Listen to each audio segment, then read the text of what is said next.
আসসালামু আলাইকুম। এটিএন বাংলার সংবাদে সবাইকে স্বাগত জানাচ্ছি। আমি শারমিন সালাম। শুরুতে বিআরবি কেবলস সংবাদ শিরোনাম। নির্বাচনে সবার জন্য লেভেল প্লেইং ফিল্ড তৈরি করছে সরকার, প্রেস সচিব শফিকুল আলম। ভোটের দুটি টাইম ফ্রেম দিয়ে রোডম্যাপ আগেই দিয়েছেন প্রধান উপদেষ্টা।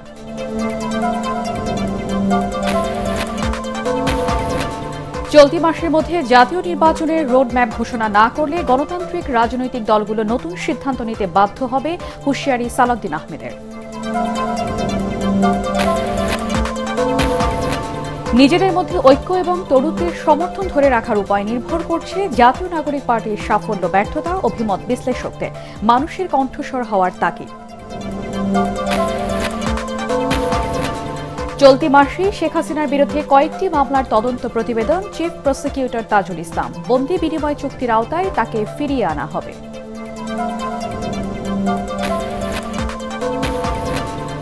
এবং দেশের আকাশে পবিত্র রমজান মাসের চাঁদ দেখা গেছে, কাল থেকে রোজা শুরু।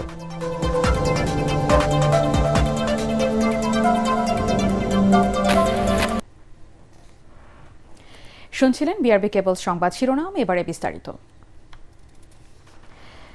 অন্তর্বর্তী সরকারের কাছে সব পার্টি সমান, এমনটি জানিয়ে প্রধান উপদেষ্টার প্রেস সচিব শফিকুল আলম জানিয়েছেন, নির্বাচনে অংশ নিতে সব দলের জন্য সমান সুযোগ তৈরি করছে সরকার। রাজধানী ফরেন সার্ভিস একাডেমিতে সংবাদ সম্মেলনে এসব কথা বলেন তিনি। বিএনপির দাবির প্রেক্ষিতে প্রেস সচিব জানান, দুটি টাইম ফ্রেম দিয়ে নির্বাচনের রোডম্যাপ আগেই ঘোষণা করেছেন প্রধান উপদেষ্টা।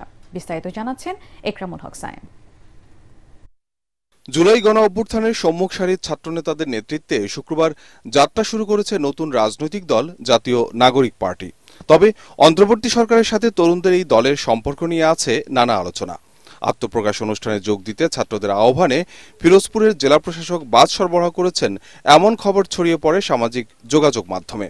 এ বিষয়টিতে সরকারের অবস্থান ব্যাখ্যা করে প্রধান উপদেষ্টার প্রেস সচিব শফিকুল আলম জানান, কোনো পক্ষপাতিত্ব নেই সরকারের। রিকোয়েস্টের প্রেক্ষিতে এবং এক ধরনের প্রেসারের প্রেক্ষিতে তারা 5টি বাস রিকুইজিশন করাতে হেল্প করেন, কিন্তু এই বাসগুলোর কোনো ধরনের কোনো পেট্রোলের খরচ বা এটা যাতায়াতের খরচ, কোনো খরচ এই ডিসি অফিস থেকে দেওয়া হয়নি। ইন্টারিম গভর্নমেন্ট মনে করে সমস্ত পার্টির জন্য সে লেভেল প্লেইং ফিল্ড তৈরি করছে, যাতে সুন্দর একটা ইলেকশনে, সুন্দর ফ্রি অ্যান্ড ফেয়ার ইলেকশনে সমস্ত পার্টি পার্টিসিপেট করতে পারে। এ সময় মার্চের মধ্যে নির্বাচনের রোডম্যাপ ঘোষণা করতে বিএনপির দাবির বিষয়েও কথা বলেন প্রেস সচিব। আমরা আবারও বলছি, নির্বাচনের রোডম্যাপ কিন্তু দেওয়া হয়েছে।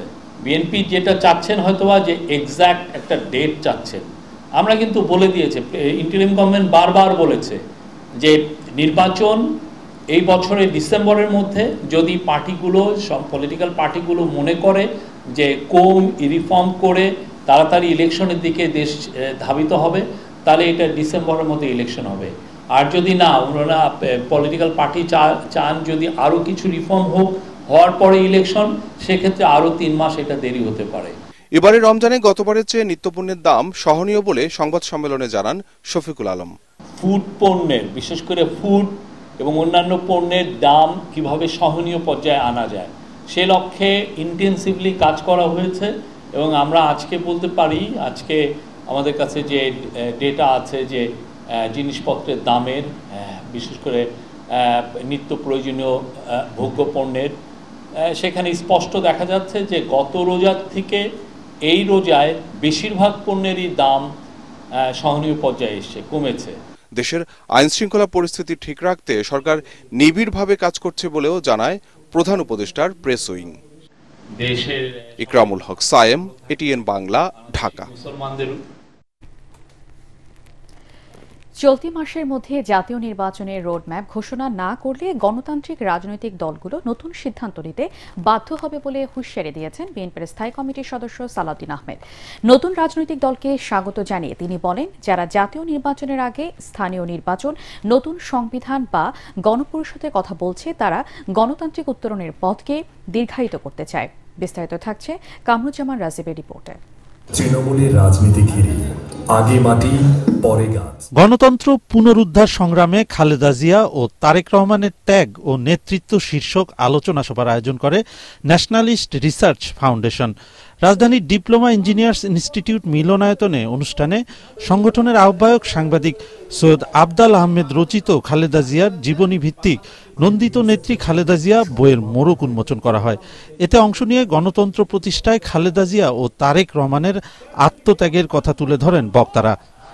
প্রধান অতিথির বক্তব্যে বিএনপি নেতা সালাউদ্দিন আহমেদ বলেন, সংস্কারের সাথে নির্বাচনের কোনো সম্পর্ক নেই। দ্রুত গণতন্ত্রের পথে উত্তরণে চলতি মাসেই জাতীয় নির্বাচনের রোডম্যাপ দিতে হবে। মাননীয় প্রধান উপদেষ্টা, আপনি এই নিয়ে বিনিয়ে আর বলার প্রয়োজন নেই।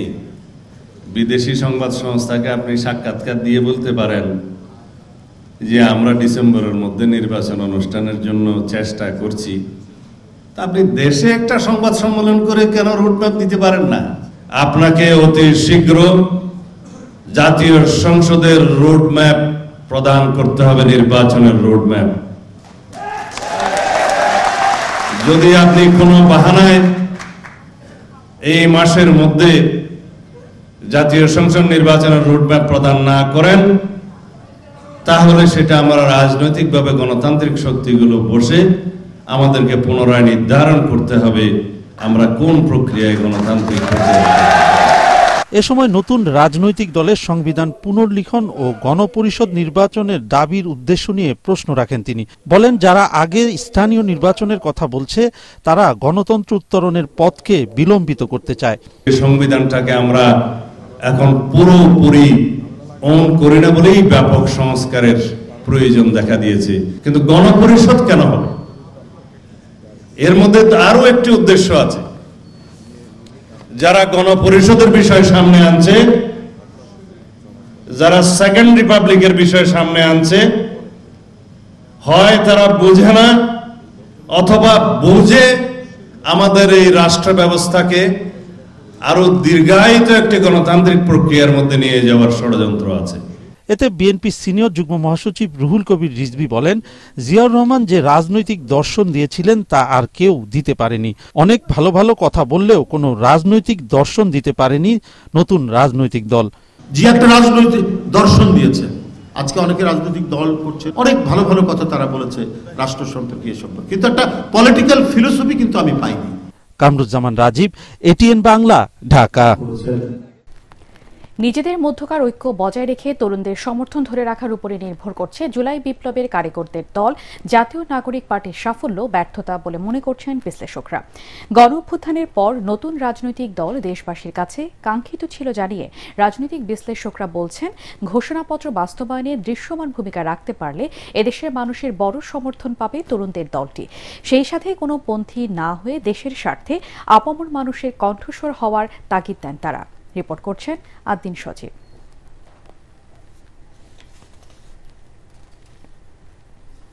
ক্ষমতা না জনতা, ইয়াপস না সংগ্রাম। ২৪ অভ্যুত্থানে দেশের রাজনীতিতে বড় পট পরিবর্তন করে দুঃশাসনের পতন হলো যাদের নেতৃত্বে। জুলাই বিপ্লবের ৭ মাসে এসে নতুন ধারার রাজনীতিতে সেই তরুণরাই সক্রিয় হলেন। ২৮ ফেব্রুয়ারি জাতীয় সংসদ ভবনের সামনে জাতীয় নাগরিক পার্টির আত্মপ্রকাশের মধ্য দিয়ে ৭১-কে পরবর্তী যে বাংলাদেশ, ওই যে জায়গাটা, এখানে তারা একটা শূন্যতাকে আবিষ্কার করেছে। তারা একটা স্বপ্নকে সামনে নিয়ে মাঠে নেমেছে। অবশ্যই আমি এটাকে স্বাগত জানাই। একটি স্বৈরাচারী সরকারের বিরুদ্ধে এবং তারা সফল হয়েছে, কিন্তু দ্বিতীয় যুদ্ধটা কিন্তু আরো কঠিন। আর সেটি হচ্ছে যে দেশ নির্মাণ। এই ভূখণ্ডের সবার স্বার্থ, অধিকার, মর্যাদা প্রতিষ্ঠা হয়, যেটি আমাদের স্বাধীনতার ঘোষণাপত্রে আছে। নতুন রাজনৈতিক দল মানুষের আকাঙ্ক্ষা বাস্তবায়নে কতটা সফল হবে কিংবা কতটা বৈচিত্র্য আনতে পারবে দেশের রাজনীতিতে, তা নিয়ে আশা জাগলেও জনমনে আছে নানা প্রশ্ন। বাংলাদেশের ইতিহাস বলে প্রতিটি পরিবর্তনের পর জনগণের মধ্যে আকাঙ্ক্ষা তৈরি হয়। তারা বিভেদের বদলে ঐক্য এবং প্রতিহিংসার বদলে সামাজিক রাজনৈতিক সম্প্রীতির কথা বলেছে। এটিও রাজনৈতিক প্রতিজ্ঞা হিসাবে কিন্তু খুবই মানুষের দৃষ্টি আকর্ষণ করবে। যে জায়গাটাতে সর্বোচ্চ গুরুত্ব দেওয়া উচিত সেটা হলো যে নিজেদের মধ্যে মতপার্থক্য হবে, ঝগড়া ফেসাদ হবে, অনেক কিছুই হবে, কিন্তু আমরা যেন কোনো অবস্থাতেই আমরা সংকট নিরসনে যেন ভায়োলেন্সের রাস্তায় না যাই। আত্মপ্রকাশের ঘোষণাপত্রে গণপরিষদ নির্বাচন এবং নতুন সংবিধান প্রণয়নে অগ্রাধিকারের কথা বলা হলেও তা বাস্তবায়নে প্রয়োজন হবে সব রাজনৈতিক দলের ঐকমত্য। কোনো দলীয় স্বার্থে, ব্যক্তিগত স্বার্থে আমরা কোনো দেশের দিকে ঝুঁকবো না।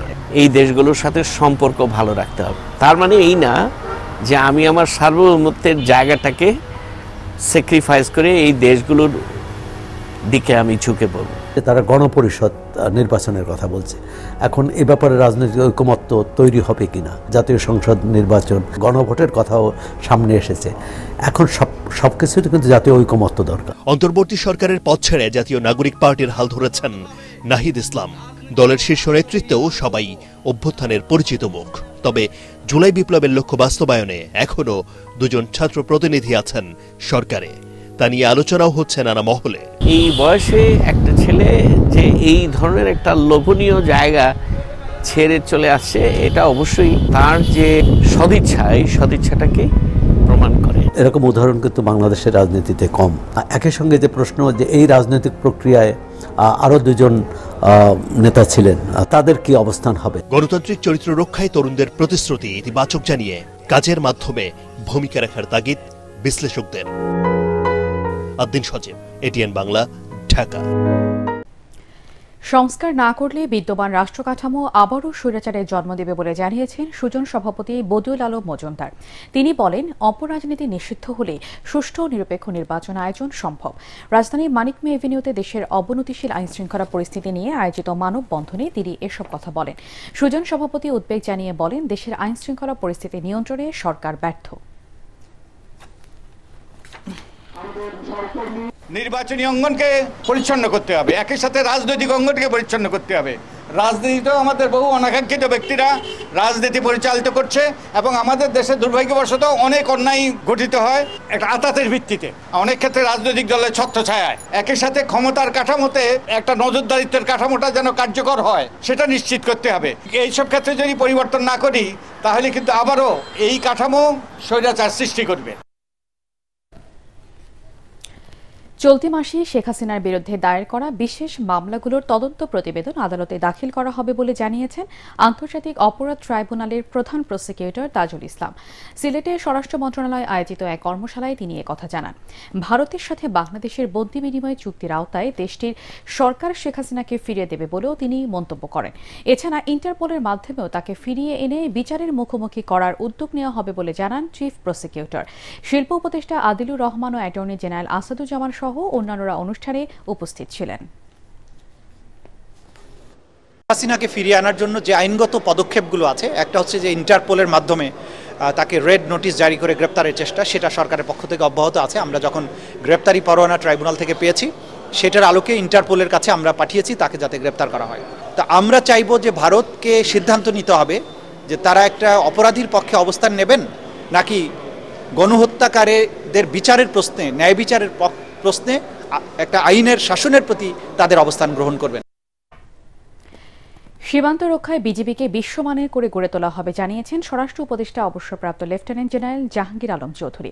কক্সবাজারে বিজিবির নবগঠিত 4টি ব্যাটালিয়নের উদ্বোধন শেষে একথা বলেন তিনি।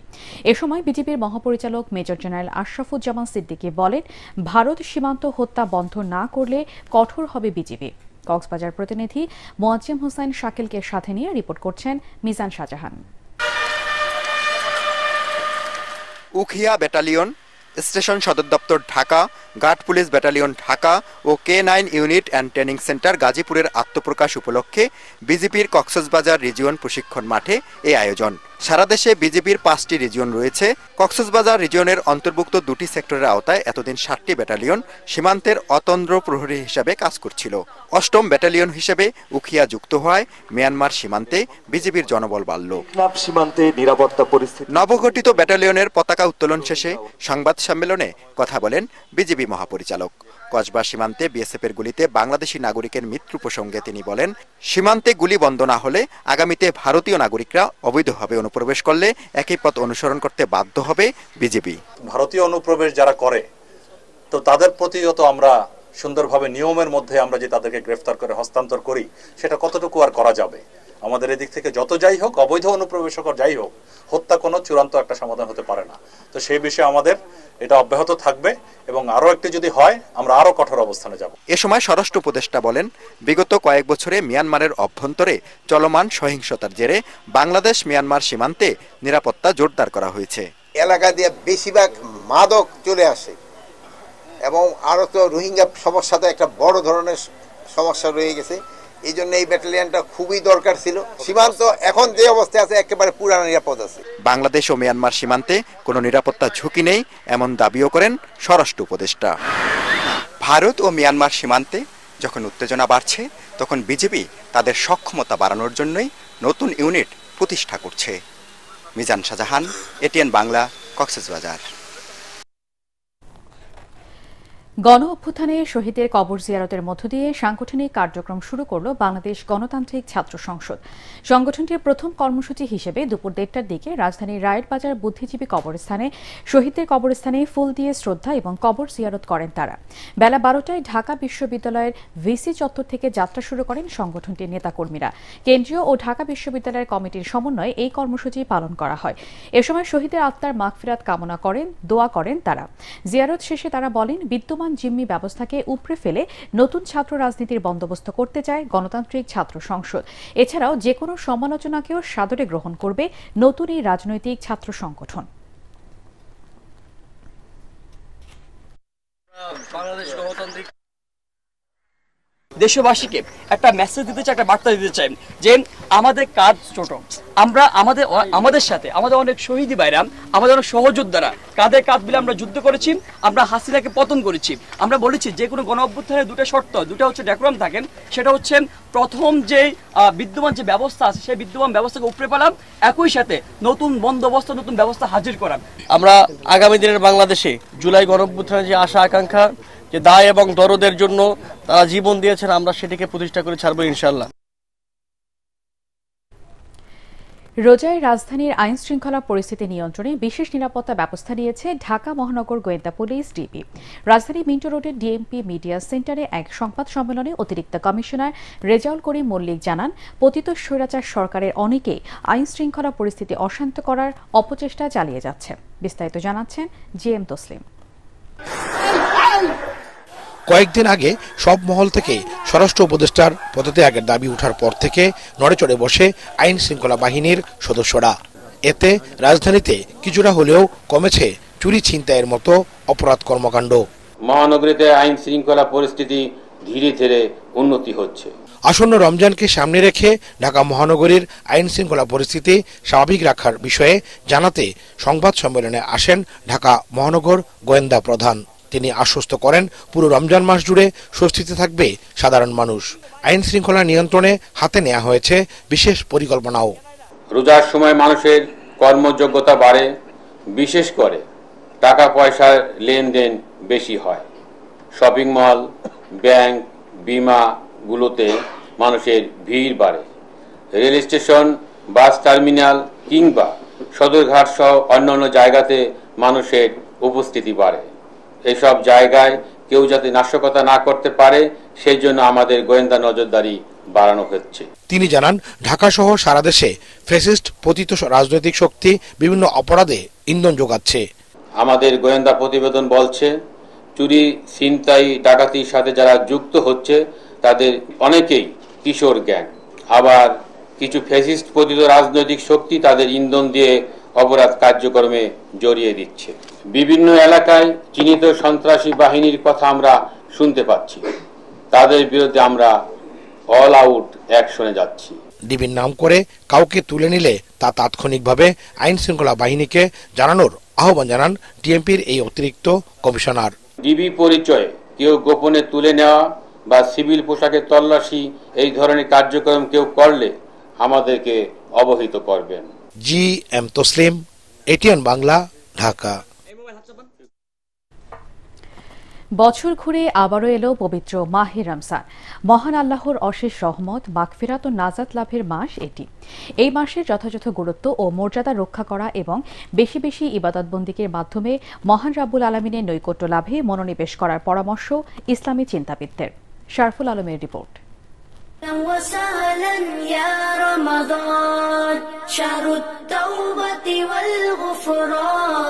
আল্লাহর অশেষ রহমতের মাস রমজান, এটি নিজেকে পরিশুদ্ধ করার সেরা সময়। এ মাসে একজন মুসলিম ইবাদত বন্দেগীর মধ্য দিয়ে তার ঈমান ও তাকওয়া বৃদ্ধি করতে পারে। রোজা ইসলামের 5টি মূল স্তম্ভের মধ্যে অন্যতম একটি। রোজা শব্দের অর্থ সংযম বা বিরত থাকা।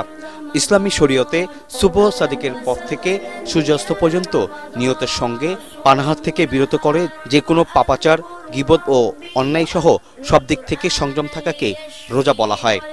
এ মাসে রোজা রাখা প্রত্যেক মুসলিম প্রাপ্তবয়স্ক মানুষের জন্য ফরজ। রমজান মাস কোরআন নাজিলের মাস, আর কোরআনের উপকার পাওয়ার জন্য তাকওয়ার প্রয়োজনীয়তা একান্ত অপরিহার্য। আর এই তাকওয়ার গুণ অর্জন হয় রমজানের সিয়ামের মাধ্যমে। তাই সিয়াম আল্লাহ ফরজ করেছেন আমাদের উপরে, অতীতের সকল উম্মতের উপরে, এই একটি মাত্র কারণে লাআল্লাকুম তাত্তাকুন। আল্লাহ বলছেন, ইয়া আইয়ুহাল্লাযীনা আমানু, হে বিশ্বাসীরা, কুতিবা আলাইকুমুস সিয়াম, সিয়াম তোমাদের উপরে ফরজ করা হয়েছে। রোজা শুধু উপবাস নয়, বরং আত্মশুদ্ধির মাধ্যম। এটি ধৈর্য, সহানুভূতি ও আত্মনিয়ন্ত্রণ শেখায়। রমজানের প্রতিটি দিনকে ইবাদত, দোয়া ও সৎকর্মের মাধ্যমে সাজাতে হবে, যাতে আল্লাহর সন্তুষ্টি লাভ করা যায়। রোজা রেখে মানুষ আল্লাহর বিধিবিধান প্রতিপালনের চর্চা করবে, নিষেধ থেকে বেঁচে থাকার চেষ্টা করবে। যে ব্যক্তি অন্যায় কথা, অন্যায় কাজ, অন্যায় করব, অপরাধ, পাপ থেকে বেঁচে থাকতে পারল না, আল্লাহর কোনো প্রয়োজন নেই, সে খাবে না, পান করবে না। কোরআনের উম্মাহ, কোরআন আল কারীম বেশি বেশি পড়তে হবে। রমজান মাসের সবচেয়ে বড় ফজিলত, এই মাসে মহান আল্লাহ পাক সর্বশ্রেষ্ঠ গ্রন্থ কোরআন নাজিল করেছেন, যা প্রত্যেক মানুষের হেদায়েত এবং সত্য পথের সুস্পষ্ট দিক নির্দেশনা দেয়। রহমত, মাগফিরাত আর নাজাতের পবিত্র রমজান মাস শুরু হচ্ছে। এই মাসে মহাপবিত্র কোরআন শরীফ নাজিল হয়েছিল। ইসলামী চিন্তাবিদরা বলছেন, বছরের শ্রেষ্ঠ এই সময়টুকুকে কোরআন তেলাওয়াত ও ইবাদত বন্দেগীর মধ্য দিয়ে পার করতে হবে। শরফুল আলম, এটিএন বাংলা, ঢাকা। শুল্ক ছাড় সুবিধা নিয়ে পর্যাপ্ত পণ্য আমদানি করার পরেও রমজান এলেই বাড়ে ইফতার উপকরণের দাম। সরবরাহ থাকলেও গত বছরের তুলনায় ছোলা, চিনি ও সব ধরনের ডাল ও খেজুরের দাম বাড়তি। আর কৃত্রিম সংকট দেখিয়ে বাড়ানো হয়েছে তেলের দাম, পিছিয়ে নেই লেবু, শসা, বেগুনও। বাজার নিয়ন্ত্রণে অভিযান পরিচালনার ঘোষণা জাতীয় ভোক্তা অধিকার সংরক্ষণ অধিদপ্তরের মহাপরিচালকের। তরিক ইসলামের রিপোর্ট। তার প্রান্তে পবিত্র মাহে রমজান। রোজায় ক্রেতার চাহিদা বিবেচনায় সব ধরনের পণ্যের আমদানিও এবার অনেক বেশি। গত বছরের তুলনায় এবার ছোলা ও ডাল জাতীয় পণ্যের আমদানি বেশি হলেও খুচরা পর্যায়ে কেজি প্রতি দাম বেশি 5 থেকে 20 টাকা পর্যন্ত। আমদানি তথ্য অনুযায়ী রোজায় 1 লাখ টন ছোলার চাহিদার বিপরীতে আমদানি 1,60,000 টন। 3 লাখ টনের ভোজ্য তেলের চাহিদার বিপরীতে আমদানি 3,79,000 টন। আমদানি বেশি হয়েছে খেজুর, চিনি সহ সব ধরনের ডালের, অথচ বাজারে টাকা দিলেও মিলছে না ভোজ্য তেল। দাম বাড়তি ছোলা, খেজুর, ডাল সহ সব পণ্যের।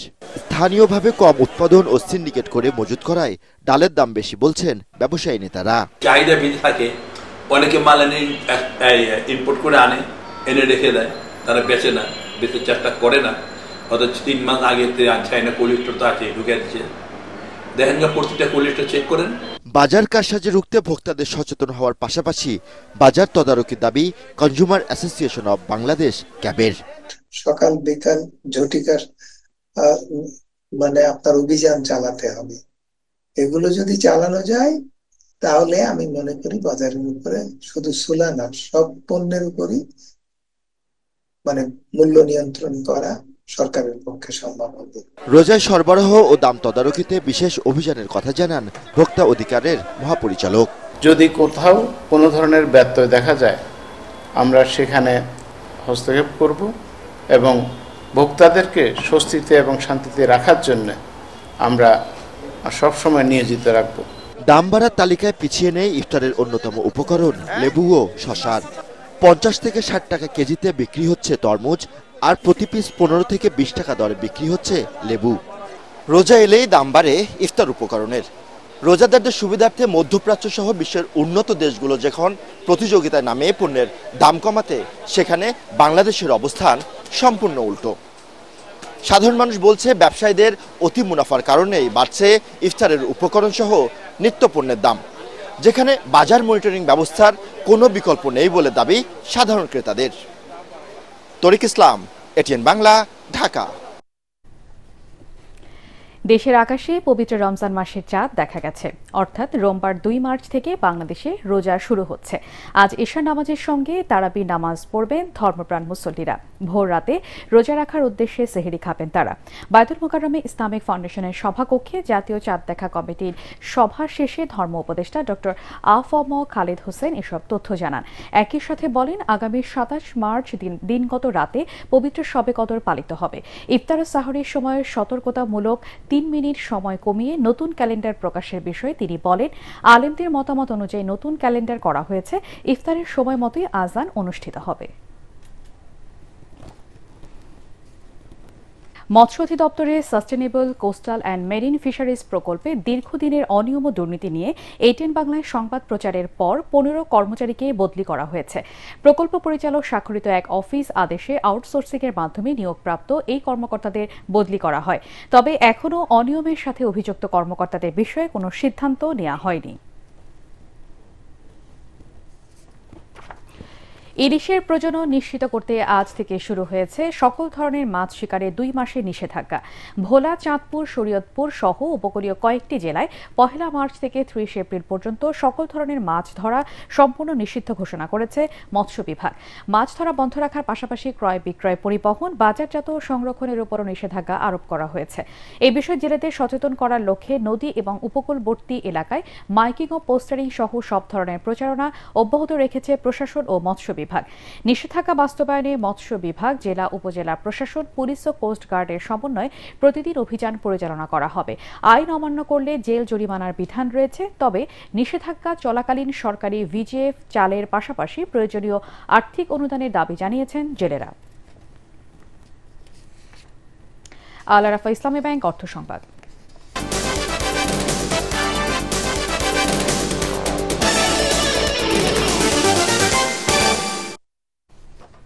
সমাপনী পুরস্কার বিতরণী অনুষ্ঠানের মধ্য দিয়ে শেষ হল 7ম ওয়ালটন কাপ গলফ টুর্নামেন্ট 2025।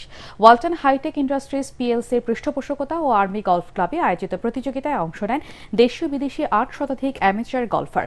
এর মধ্যে 480 জন রেগুলার গলফার, 76 জন ভেটারান, 206 জন সিনিয়র, 42 জন লেডিস আর 16 জন জুনিয়র গলফার অংশ নেন। প্রধান অতিথি হিসেবে উপস্থিত থেকে বিজয়ী 23 জনের মাঝে পুরস্কার বিতরণ করেন আর্মি গলফ ক্লাবের সভাপতি মেজর জেনারেল খান ফিরোজ আহমেদ।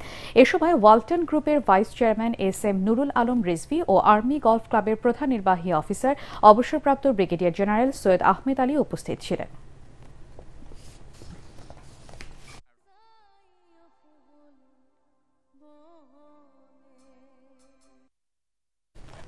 এবারে আন্তর্জাতিক সংবাদ।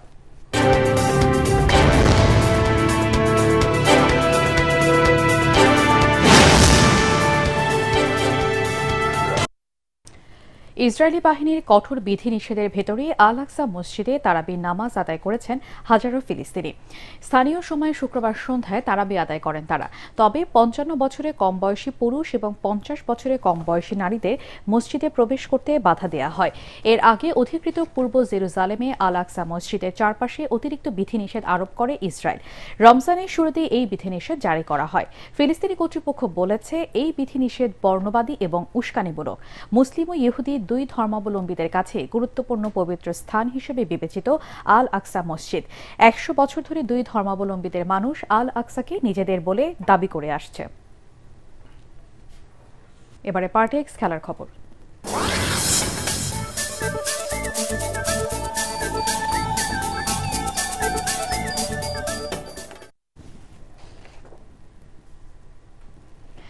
চ্যাম্পিয়ন্স ট্রফির সেমিফাইনালে ওঠার ম্যাচে ইংল্যান্ডের বিপক্ষে 180 রানের টার্গেটে ব্যাট করছে দক্ষিণ আফ্রিকা। দলের 11 রানে ত্রিস্তানের উইকেট হারায় তারা। শেষ খবর পাওয়া পর্যন্ত প্রোটিয়াদের সংগ্রহ 2 উইকেটে 68 রান। এর আগে করাচির গাদ্দাফি স্টেডিয়ামে বি গ্রুপের শেষ ম্যাচে টসে জিতে ব্যাটিং করতে নেমে মাত্র 37 রানে 3 উইকেট হারিয়ে ব্যাটিং বিপর্যয়ে পড়ে ইংল্যান্ড। চতুর্থ উইকেটে জো রুট এবং হ্যারি ব্রুক 61 বলে 62 রান যোগ করে বিপর্যয় কাটানোর চেষ্টা করেন, কিন্তু প্রোটিয়া বোলাররা তাদেরকে সফল হতে দেননি। শেষ পর্যন্ত 70 বল হাতে থাকতেই মাত্র 179 রানে অল আউট হয় ইংল্যান্ড। দলের পক্ষে সর্বোচ্চ 37 রান করেন জো রুট। দক্ষিণ আফ্রিকার বোলারদের মধ্যে মার্কো জনসন ও ইয়ান মল্ডার 3টি করে উইকেট তুলে নিয়ে ইংলিশ শিবিরে ধস নামান। 12টি দলের অধিনায়কের উপস্থিতিতে মিরপুর শেরেবাংলা স্টেডিয়ামে উন্মোচন করা হয়েছে ঢাকা প্রিমিয়ার ক্রিকেট লিগের ট্রফি। সোমবার থেকে শুরু হবে এবারের প্রতিযোগিতা। ঘরোয়া এই আসরে প্রথমবারের মতো যুক্ত হয়েছে ডিআরএস প্রযুক্তি। প্রথম পর্বে ম্যাচগুলো হবে ঢাকার 3টি ভেন্যু শেরেবাংলা স্টেডিয়াম এবং বিকেএসপি 3 ও 4 নম্বর মাঠে। উদ্বোধনী দিনে আবাহনীর মুখোমুখি হবে অগ্রণী ব্যাংক। এবার মোহামেডানের নেতৃত্ব দেবেন তামিম ইকবাল। ট্রফি উন্মোচন অনুষ্ঠানে উপস্থিত ছিলেন সিসিডিএম এর কর্মকর্তারা। ইন্টারন্যাশনাল মার্শাল আর্টে অংশ নিতে আগামীকাল রোববার হংকংয়ের উদ্দেশ্যে ঢাকা ছাড়বে বাংলাদেশ দল। 2 থেকে 5 মার্চ হংকংয়ে অনুষ্ঠিত হবে Hong Kong international martial art tournament. প্রতিযোগিতায় উশু ইভেন্টে সান্দা ও তাওলু বিভাগে অংশ প্রতিদ্বন্দ্বিতা করবে বাংলাদেশ দল। উশু কোচ মেজবা উদ্দিনের নেতৃত্বে বাংলাদেশ দলে খেলোয়াড়ের সংখ্যা 6 জন। টুর্নামেন্টে ভালো ফলাফলের জন্য 1 মাস অনুশীলন করেছে বাংলাদেশ দল।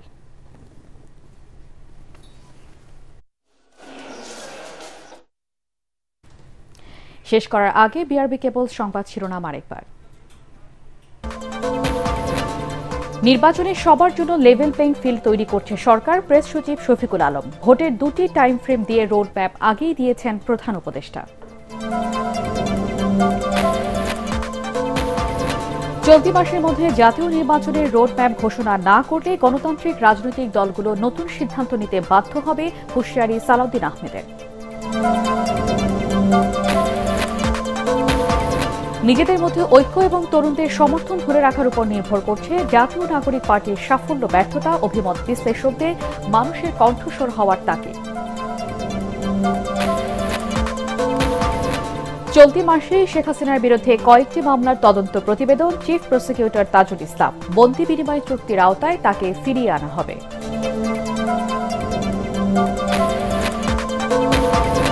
এবং দেশের আকাশে পবিত্র রমজান মাসে চাঁদ দেখা গেছে, কাল থেকে রোজা শুরু।